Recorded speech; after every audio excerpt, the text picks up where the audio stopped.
Chapter 21. After the flood, all the land was still of the same language and dialect, and parents had the custom to teach their children about the good feelings from the Spirit of God, in such a way that such teaching became natural after the flood among the descendants of Noah, according to the design of Elohim.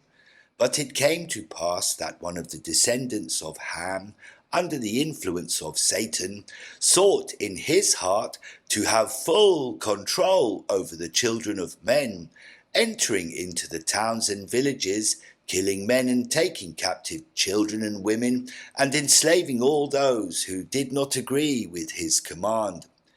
To those who were subject to his power, these were commissioned to act in their many duties, whether in the planting and harvesting of wheat and cereals, in the management of cattle and animals of slaughter, in the creation of bricks and construction of houses and protective walls, and in the production of weapons and ornaments of wars.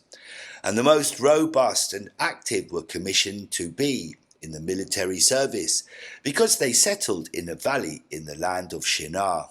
And with the growth of the people around him, Nimrod proceeded to select chiefs who on his behalf unto the people. And they said to one another, Let us make brick and cook it well with fire.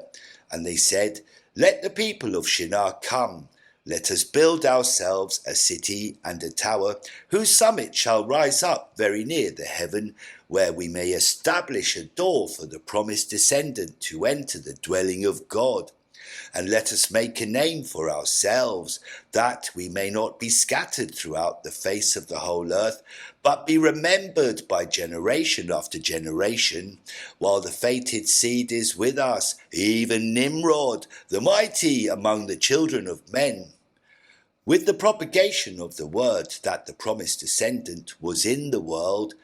and was ruler in his own kingdom, many other people deliberately began to join him on the plain of Shinar, insomuch that it was necessary to erect more cities to accommodate the population, and they were built all around the land of his government, some more distant than others by reason of the ore and other artifacts that added value to his reign. And thus Nimrod also began to call kings to govern these cities, but they were only vassals of his kingdom and subjects to his command.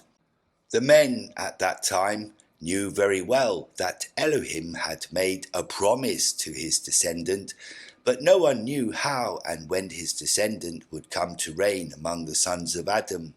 With this, Satan began to twist the meaning of the promise and apply it to Nimrod, who came to take advantage of this circumstance, since from his youth he sought in his heart to obtain the presidency of the priesthood of the only begotten Son of Elohim. And now he placed himself at the head of the priesthood presidency in the royal position of the promised descendant. In harmony with their selfish desire to create for themselves a great name, he elected himself as the promised descendant. It was then that Nimrod chose a priestly caste to represent him as the Son of God. These priests in turn came to obtain help from Satan by means of powerful works and portents, and little by little they began to create hierarchies and priestly garments, and by means of signs and handshakes they began to separate the high priests from those who were less important. Soon the high priests of the order Mahan began to form dogmas in relation to the promised descendant and to reverse the correct pronunciation of the name Nimrod for the pronouncing Marduk, which means Lord.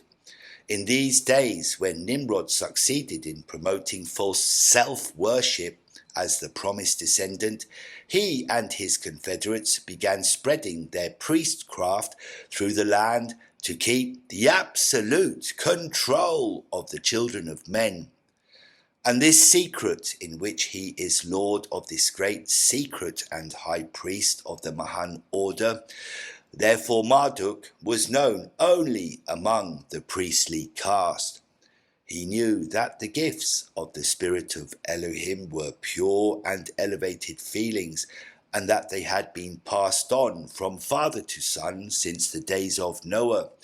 He also knew that such feelings, united with the priesthood of the son of Elohim, whose keys rested upon Shem and his offspring, and which were active in the descendants of Japheth, would soon obstruct the spread of his reign beyond the land of Shinar.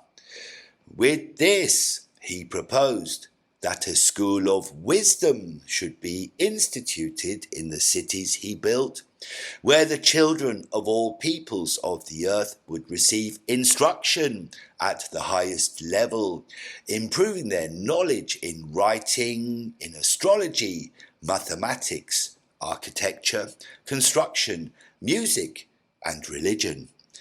This would all be offered free to all peoples, where children would enjoy the best accommodations and food Nimrod had to offer. With this was drawn up a decree that was taken by his messengers to the four corners of the earth, and wherever there was a family residing, this family should then be informed of the benevolence of Nimrod. The purpose, though it seemed noble, was clothed with priestcraft through illusion and obscurity. The master priests, who were being prepared to teach the children brought by their fathers to this supposed school of wisdom, had as their guideline the nullifying of the gifts of the spirit of Elohim in their hearts, thus causing them to believe in the opposite of everything they had been taught by their parents before entering what the high priesthood of Marduk called among the children of men as being the doors of wisdom. The instructions were clear in that everything in which children believe infallibly would be attributed to the power of evil, so that if one were to see their father use the gift of the Spirit to heal someone in his family, or even to obtain miraculous help from the heavens, they would immediately rebuke their father and mother of such proceeding, claiming that they themselves were deceived in the beginning when their ancestors used magic and witchcraft to gain benefit from the spiritual world. This mode of teaching was widely accepted among the peoples of the earth, and in a short time the power and influence of the gifts from the spirit of Elohim ceased to exist in their fullness in the feelings of men, and once again their hearts were contaminated by precepts of men and poisoned by the spirit of Satan. Many of these children underwent the priestly initiation of the school of Marduk in order to perpetuate the subservience of the children of men to a man in the office of God. And when Elohim spread the people to the four corners of the earth, it was these young priestly apprentices who later founded kingdoms with the same principle,